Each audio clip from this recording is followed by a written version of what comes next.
নমস্কার সবাইকে। বিধির পাঠশালা ইউটিউব চ্যানেলে সবাইকে স্বাগত।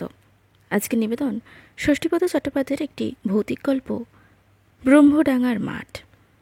তবে আজকে গল্প শুরু করার আগে আমার চ্যানেলে যারা নতুন তারা চ্যানেলটিকে অবশ্যই সাবস্ক্রাইব করে ভিডিওগুলিকে লাইক করে দেবেন। ভালো লাগলে বন্ধুদের সঙ্গে শেয়ার করবেন এবং পাশে থাকা বেল আইকনটি অবশ্যই ক্লিক করবেন।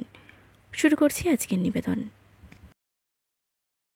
যে সময়কার কথা বলছি তখন আমার বয়স 14-15-র বেশি নয়। মাকড়দার কাছেই আছে ঝাঁপড়দা। নামটা শুনলেই তখন হাসি পেত। তার সেই ঝাঁপড়দাতে আমাদের এক বন্ধু ছিল, তার নাম ক্যাবা। ক্যাবলাকান্ত থেকে ক্যাবা কিনা জানি না, ওই নামই তাকে ডাকত সবাই। তার সেই বন্ধুটি বেরোর পাড়ার মুড়িওয়ালি মাসির বাড়িতে আসতো বলেই তার সঙ্গে আমার এবং আমার বন্ধুদের পরিচয়। সে যাই হোক, একদিন ক্যাবা আমাদের ধরে বসলো 2-1 দিনের জন্য ওদের গ্রামে যেতে হবে। ওর এই আমন্ত্রণে আমরা কেউই না করলাম না। গোরা, আমি আর পল্টন 3 জনই লাফিয়ে উঠলাম। যেহেতু মরিয়বলি মাসির বোনপো, তাই বাড়িতে কেউ এই যাওয়ার ব্যাপারে আপত্তি করল না। মরিয়লি মাসির বাড়ি নারনায়, ক্যাবাদের দক্ষিণ ঝাপড়ায়। আমাদের হাওড়া শহর থেকে জায়গাটা দূরত্ব বেশি নয়। একদিন সকালে ক্যাবার সঙ্গে আমরা চললাম ওদের দেশে। তখন হাওড়া ময়দান থেকে মার্টিন কোম্পানির ট্রেন চালু ছিল। সেই ট্রেনে চেপে আমরা ঘণ্টা 1.5 জার্নি পর ডোমজুড়ে এসে নামলাম। ডোমজুর তখন এত উন্নত ছিল না। চারদিকে মাটির অথবা ছিটে বেড়ার ঘর এবং বন জঙ্গলে পরিপূর্ণ ছিল। এইখান থেকে দক্ষিণ ঝাপড়দা হয়ে একটা বনপথ সোজা চলে গেছে নান্নার দিকে। নান্নার পঞ্চানন্দ হলেন অত্যন্ত জাগ্রত। যাই হোক, সেই পথ ধরে একসময় শ্মশান পার হয়ে একটি গ্রামে এসে পৌঁছলাম আমরা।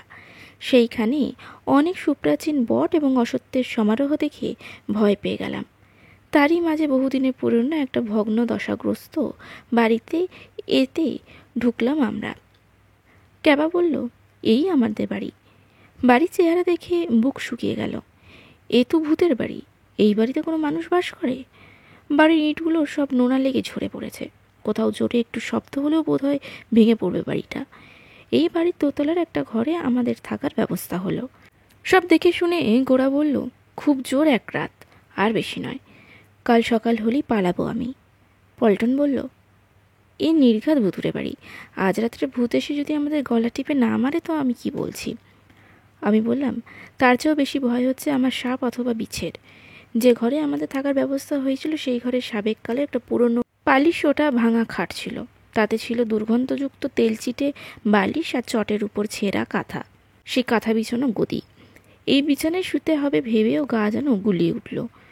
একটু পরে ক্যাবা আমাদের নিচে নিয়ে গিয়ে ওর বাবা মায়ের সঙ্গে পরিচয় করিয়ে দিল। ওরা সবাই খুব খুশি হলেন আমাদের দেখে। ক্যাবার মা বললেন, গরিব বাড়িতে কেউ তো আসে না বাবা, তোমরা এসেছো বলে খুব আনন্দ হচ্ছে আমার। আমাদের ঘর তোর ভালো নয়, বিছানাপত্র ভালো নেই, খুব কষ্ট হবে তোমাদের। ক্যাবার মায়ের আন্তরিকতাপূর্ণ কথা শুনে মন ভরে গেল আমাদের। সত্যি স্নেহময়ী জননী তিনি। বললাম, তাতে কি, ও আমরা ঠিক মানিয়ে নেব। ক্যাবার মা বললেন, যাও কুয়োতলায় গিয়ে হাত মুখ ধুয়ে এসো, আমি তোমাদের জল খাওয়ার ব্যবস্থা করি। আমরা ক্যাবার সঙ্গে কুয়োতলায় গিয়ে হাত পা ধুয়ে নিলাম। ও দড়ি বালতি নিয়ে জল তুলে দিতে লাগলো। আমরাও জল খরচ করতে লাগলাম। তারপর গামছায় মুখ হাত মুছে ঘরে আসতেই ক্যাবার মা আমাদের প্রত্যেককে মেঝেতে আসন পেতে বসিয়ে গরম গরম লুচি, আলু ভাজা বোঁদে আর পান্তুয়া খেতে দিলেন। খুব তৃপ্তির সঙ্গে আমরা খেয়ে নিলাম সেগুলো। খাওয়া দাওয়া হলে আমরা ক্যাবার সঙ্গে গ্রামের আনাচে কানাচে ঘুরে বেড়াতে লাগলাম। এখানে এত ঘন ও বড় বড় গাছ চারিদিকে যে মনে হলো এর পত্রছায়া ভেদ করে সূর্যের আলো বোধহয় কারোর ঘরে আর কখনো ঢোকে না। দিন মানেও তাই অন্ধকার। যাই হোক, এইভাবে আমরা সারা গ্রাম তোড়পাড় করে একসময় স্টেশনের দিকে এগোলাম। এখানটা খুব জমজমাট। চাঁপাডাঙ্গার দিকে যাওয়ার জন্য একটা ট্রেন তখন আর দেশলাই খোলের মতো শরীর নিয়ে চুপি চুপি দাঁড়িয়ে আছে। আমরা যাওয়ার পরই হুইসেল দিয়ে নড়ে উঠল ট্রেনটা। আর তার একটু পরেই চারিদিক থেকে রব উঠল, গেল গেল গেল। কি ব্যাপার না, স্টেশন থেকে বেরিয়ে দক্ষিণ বাড়ির মাঠের দিকে যেতে গিয়ে একটা ছাগলকে চাপা দিয়ে উল্টে গেছে ট্রেনটা। এমনই ছোট ছোট ছোট। অনেক লোকের সঙ্গে আমরাও ছুটলাম। কতকগুলো লোক ট্রেনের মাথায় বসে ঠ্যাং ছড়িয়ে বিড়ি বাঁধতে বাঁধতে যাচ্ছিল। তাদেরই অনেকে ছিটকে ছুটকে পড়াই লেগেছে খুবই ওদের। বাকি যারা ট্রেনের ভিতরে কামরা থেকে সামান্য আঘাত পেয়ে বেরিয়ে এসে দড়ি বাঁশ ইত্যাদি নিয়ে চেষ্টা করছে আবার কামরাগুলোকে লাইনের উপর তুলে বসানোর জন্য। একটা বোকা পাঁঠা এমনভাবে কাটা পড়েছে যে তার ধর একদিকে মুন্ডু আরেকদিকে হয়ে গেছে। যাই হোক, প্রায় ঘন্টা দুয়েকের চেষ্টায় কত হওয়া 2-3টে বগির ঠিকভাবে বসানো হলো। আবার নড়ে উঠল ট্রেনটা। আমরাও বিদায় নিলাম। দুপুরবেলা স্নান পর্ব সেরে হলো মধ্যাহ্ন ভোজন। কাঁসার থালায় মোটা চালের ভাত, বড় জামবাটিতে করে পেঁয়াজ দিয়ে মুসুর ডাল, এছাড়া শাক ভাজা, আলু ভাজা, ঢ্যাঁড়স ভাজা, পোস্তর চচ্চড়ি, শোল মাছের ঝোল আর আমের চাটনি তো ছিলই। সময়টা তখন গরমের দিন, বৈশাখ মাস। আমরা বেশ পরিতৃপ্তির সঙ্গে খাওয়া দাওয়া সেরে সুরে সুপুরি এলাচ মুখে দিয়ে ওপরের ঘরে শুতে এলাম। এতক্ষণে কিন্তু পরিবেশটা আমরা মানিয়েও নিয়েছি বেশ। খাটে না শুয়ে ঘরের মেঝেই মাদুর পেতেই আমরা শুয়ে পড়েছি। শুয়ে শুয়ে কত গল্পই না হলো আমাদের। বেশি গল্প করতে লাগলাম ট্রেন উল্টানোর ওই ব্যাপারটা নিয়ে। ভাগ্যে বগিগুলো সব কাত হয়েছিল, নাহলে কেউ না কেউ মরতই। পল্টন বলল, রেল দুর্ঘটনা মরলেই লোকগুলো সব ভূত হতো।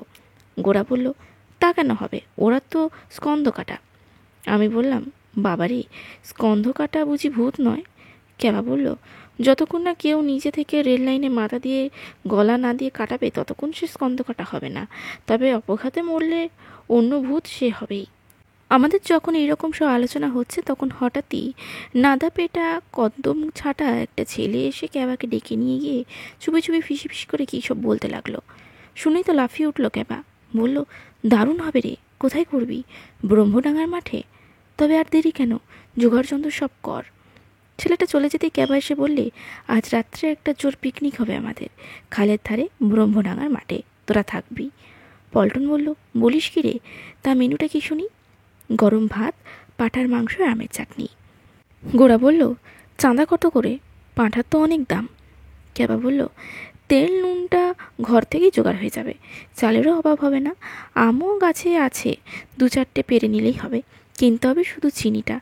মাংস তো ফাও, অর্থাৎ কিনা তখনকার সে কাটা পড়া পাঁঠাটাই হবে আজ রাত্রে আমাদের খোরাক। আমার বন্ধু ওই হেবোটাকে সব নজর এড়িয়ে সরিয়ে নিয়ে এসেছে পাঁঠাটাকে। এমন নধর পাঁঠা সচরাচর পাওয়া যায় না। সত্যি ভোজটা যা হবে না। ক্যাবার কথায় গোরা পল্টন উৎসাহিত হলেও আমার মন কিন্তু সায় দিল না। বললাম, দেখ, খাওয়ার জন্য একটা পাঁঠাকে যদি কাটা হয় বা ঠাকুর দেবতার থানে বলি দেওয়া হয় সে আলাদা কথা, কিন্তু রেলে কাটা পড়া বা অন্য কোনোভাবে অপঘাতে মরা কোনো প্রাণীর দেহেও খাদ্য হিসেবে গ্রহণ করা না করাই ভালো। ক্যাবা বলল, দুর্বোকা, কেটে যাওয়া আর রেলে কাটা পড়া একই ব্যাপার হলো, কিছুই হবে না ওতে, চল তো। আমার গা ঘিনঘিন করলে কি হবে। গোরা আর পল্টন দেখলাম উৎসাহ খুব। অগত্যা অনিচ্ছা সত্ত্বেও যেতেই হলো ওদের সঙ্গে। ব্রহ্মডাঙ্গার মাঠে তখন হেবো ছাড়া আরও 2-3জন জড়ো হয়েছে।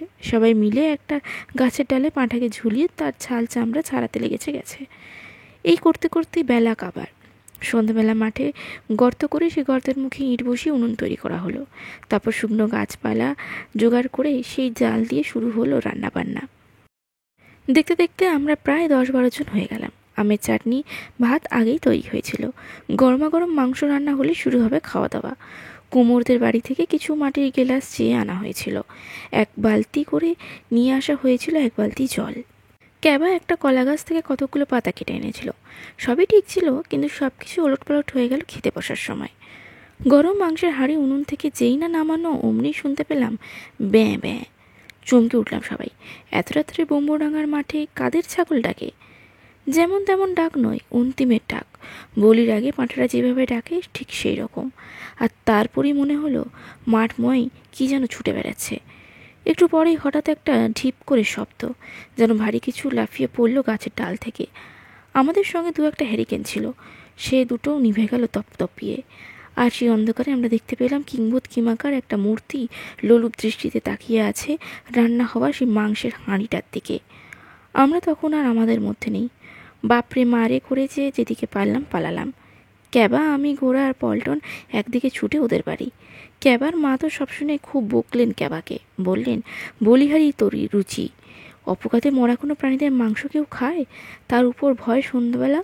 তোরা গেছিস ব্রহ্মডাঙ্গার মাঠে, ওটাতে একটা দোষান্তর মাঠ, তা বুঝি ভুলে গিয়েছিস?